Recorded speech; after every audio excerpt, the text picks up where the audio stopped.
أعوذ بالله من الشيطان الرجيم. بسم الله الرحمن الرحيم. إن في خلق السماوات والأرض واختلاف الليل والنهار والفلك التي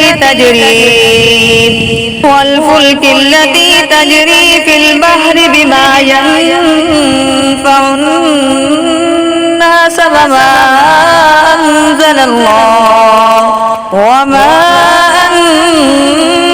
الله من السماء من ماء فأحيا به الأرض بعد موتها وبث فيها من كل دابة وتصريف الرياح والسحاب المسخر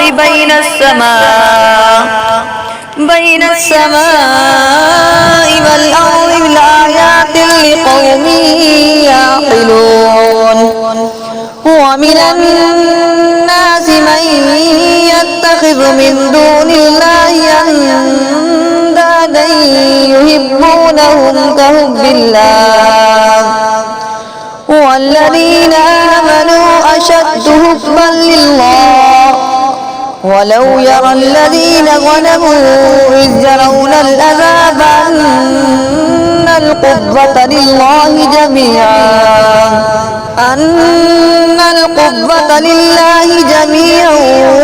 وأن الله شديد العذاب.